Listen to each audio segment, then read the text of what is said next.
Olha quem tá de volta! Estamos de volta, pessoal, depois de um sumiço aqui no canal. Eu, Maísa, eu sou uma pediatra apaixonada por emergências, tenho área de atuação específica em emergências pediátricas e eu vim aqui hoje, de novo, para te apaixonar pela pediatria. Então a gente vai diversificar os assuntos e a gente hoje vai falar sobre vias aéreas. Então no começo do canal eu falei para vocês sobre asma, sobre sequência rápida de intubação. Então a gente tem alguns temas respiratórios, aí eu dei uma pausa, a gente entrou em choque, outros temas diversos, distúrbios hidroeletrolíticos, ácidos básicos, e agora a gente volta para a parte respiratória. Então hoje eu vou te ensinar o que tem de diferente na via aérea do adulto e da criança.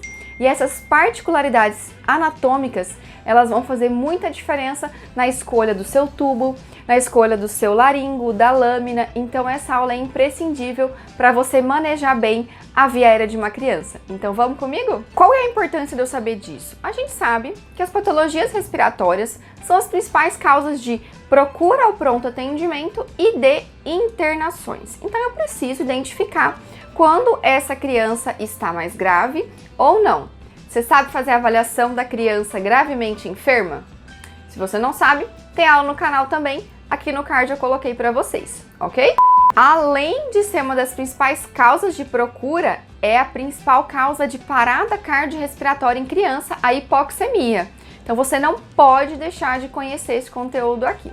2/3 das patologias respiratórias na criança, elas acontecem no primeiro ano de vida, ok? E quanto mais rápido a gente intervém em uma criança com desconforto respiratório e a gente não deixa progredir para a insuficiência, melhora o prognóstico e essa criança vai sair desse quadro muito mais rápido. Vamos para as particularidades então. Primeira coisa, a língua da criança, ela é muito maior do que a do adulto, certo? Então isso vai dificultar um pouco na hora da sua intubação. Então quando você vai passar a lâmina do laringoscópio, é importantíssimo você rebater a língua para a sua esquerda, certo? Para você tirar ela do seu campo visual. Os nossos pacientes com síndrome de Down também têm língua grande, outras síndromes pode te atrapalhar. Por exemplo, uma sequência de Pierre-Robin, em que aquela criança ela tem uma retração, a língua ela foi implantada mais posterior, pode ter fenda palatina, tá? Então essas anormalidades crâniofaciais também podem te atrapalhar e você precisa identificar. Outra particularidade, a criança, a sua via aérea ela é mais estreita na região subglótica, diferente do adulto, em que a região glótica é mais estreita. Por conta disso, antigamente se preconizava entubar as crianças com tubos sem cuff, porque eles imaginavam que como essa maior obstrução, vamos dizer assim, não obstrução, mas esse diâmetro menor subglótico poderia causar alguma lesão ali com a insuflação do cuff. Mas hoje a gente sabe que não tem essa circunstância, não acontece. É só importante você ficar mensurando o cuff, tá? Para não deixar ele ficar muito insuflado, ok? E pode usar tubos com cuff, é muito melhor para você ventilar essa criança. As vias aéreas da criança, né, a árvore brônquica ali, ela é menor, tem um diâmetro menor, um número menor de ramificações. Então tudo isso vai diminuir a quantidade de ar que chega e a gente sabe que a criança tem um metabolismo mais rápido, então vai chegar menos oxigênio, mas ela tem uma demanda maior que o adulto, então a gente tem que manter bem essa via aérea pérvia. A respiração na criança ela é predominantemente nasal, até o 4º ao 6º mês de vida. Então se você pegar um bebezinho ali de 3 meses e você tampar o narizinho dele, ele fica roxo, sem respirar, mas ele não sabe respirar pela boca, ok? Então a gente usa muito nos recém-nascidos CPAP com as pronguinhas nasais. É muito frequente, porque ele não consegue respirar tão bem pela boca. Outra coisa, quem nunca num pronto atendimento nas madrugadas da vida chegou com um bebê, um lactente jovem, em que a queixa principal era: meu bebê não mama, meu bebê não respira. Quando você vai ver, tá cheio de secreção no nariz. Então, a toalete nasal, a higiene nasal com soro fisiológico é muito importante. Porque se ele tem o nariz entupido, ele não dorme, ele não mama, por quê? Ele tá usando ali a boca e ele precisa respirar. Então é aquele bebê que chora, tá irritado, não dorme, a mãe não dorme, ninguém dorme. Então é importante orientar a higiene nasal. E as crianças têm essa demanda metabólica maior, menos árvore brônquica e uma musculatura mais fraca. Então ela fadiga mais rápido do que o adulto. Então tudo isso predispõe essa criança a ter mais complicações respiratórias. Em relação à caixa torácica, a gente sabe que a caixa torácica da criança, ela tem um diâmetro menor e o ângulo entre ali os arcos costais, ele é mais obtuso, ele é mais aberto. Então, quando a criança ela inspira, o diafragma contrai e ele desce.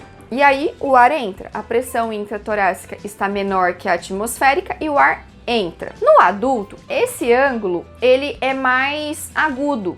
Então, quando o adulto ele inspira, ele consegue aumentar muito mais o diâmetro da caixa torácica e fazer com que mais ar entre. Então, isso ajuda e muito na respiração. Sem contar que a caixa torácica da criança, ela é mais cartilaginosa e ela é mais molinha, mais complacente. Então, isso dificulta também, tá? Principalmente nas obstruções das vias aéreas, isso vai dificultar muito a entrada de ar, então a gente tem que estar atento.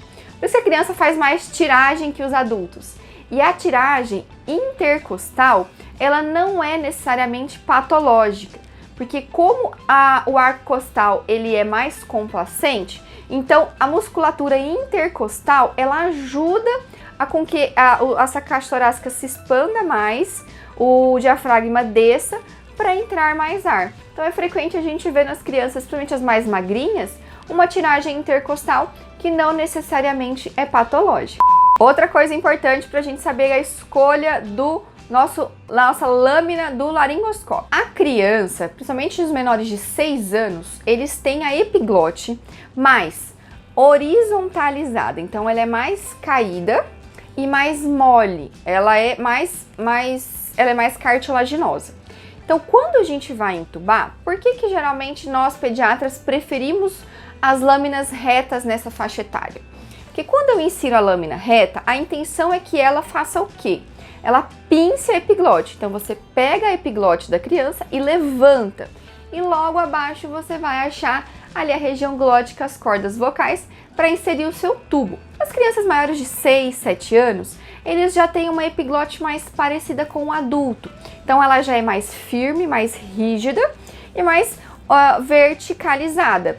Então, quando a gente usa a lâmina curva, a gente insere a pontinha dela na valécula, que é naquela região de encontro entre a epiglote e o final da língua, e você só levanta ali, sem fazer báscula, né? Você só levanta e aí, levantando ali a região da valécula, a epiglote ela acompanha esse movimento e logo ali abaixo você vai encontrar as cordas vocais e a glote para inserir o tubo. Ah, mas eu já vi colegas entubando todas as faixas etárias com lâmina curva. Ok, não tem problema. Isso é uma prática, uma experiência de quem está fazendo o procedimento, tá? Mas, por exemplo, você que não tem experiência nenhuma, que você está iniciando a sua vida na emergência agora, é uma boa sugestão para você. Crianças ali de 4, 5, até uns 6 anos para baixo, opte por lâminas retas. E as crianças um pouco maiores, opte pela lâmina curva. E conforme você vai adquirindo experiência, aí você vai vendo qual que é o que você se sente mais confortável. E é óbvio que depende. Algumas crianças podem ter uma anatomia mais favorável para uma ou para outra, sem problemas. Não significa que está certo ou errado, tá bom? Descendo aqui mais um pouquinho, vamos falar das anormalidades agora intratorácicas ali pulmonares. Não anormalidades, mas diferenças da criança e o adulto. A criança, ela não tem bem desenvolvido os seus poros de Kohn e os seus canais de Lambert, que são canais e poros que fazem com que os alvéolos e os bronquíolos se comuniquem. Então isso ajuda muito quando você tem uma obstrução das vias aéreas inferiores, por uma broncoconstrição ou secreção ali Porque se você tem esses poros, você permite que o ar entre de um alvéolo para o outro, aumentando a sua área de trocas gasosas e melhorando a sua relação ventilação-perfusão. Então, na criança, o que vai acontecer? Ela, por não ter esses poros e esses canais bem desenvolvidos, então quando eu tiver qualquer obstrução ali dos meus bronquíolos terminais, o que vai acontecer? Esse ar que ficou dentro dos alvéolos vai ser reabsorvido e ele vai se colapsar, que é o que a gente chama de atelectasia. E aí, nesse momento, eu vou ter o quê? Espaço morto ou efeito shunt? Não sei. Vamos pensar. Se eu tirei aquele ar de lá de dentro, ele foi reabsorvido, vocês concordam que a circulação continua passando? Os capilares estão ali ainda, certo? O que eu não tenho é ar suficiente para ver as trocas. Então eu vou ter um efeito shunt. Eu vou ter sangue venoso, tipo, o sangue venoso e o arterial, eles não vão ter diferença na saturação de oxigênio, porque não houve trocas. E em contrapartida, os alvéolos normais, eles vão receber mais ar, mais fluxo de ar do que receberia normalmente. E isso vai fazer uma distensão alveolar. E aí eu vou diminuir a minha área de troca, porque eu vou ter muito ar ali dentro, como se fosse uma bexiga muito cheia. E aí a gente vai ter o quê? Um espaço morto, ok? É um ar em que ele não está sendo utilizado, vamos dizer assim, ok? Então, por esse motivo, na criança, qualquer obstrução, qualquer oclusão vai alterar e muito a mecânica ventilatória. Uma doença frequente em que a gente tem isso é na bronquiolite viral aguda. Então a gente tem essas alterações que não são homogêneas no pulmão, ela é heterogênea, tá? E isso acontece com muita frequência, ok?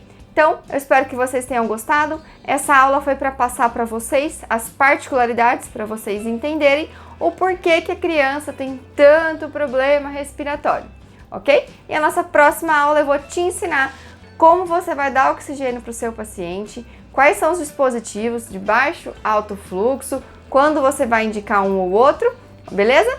Muito obrigada a vocês aqui. Se você ainda não se inscreveu no canal, se inscreve, dá seu joinha aí pra mim, porque assim o YouTube vai entender que esse conteúdo é legal pra você e pra outras pessoas. Assim você me ajuda, eu te ajudo e a gente melhora as nossas crianças. Até mais!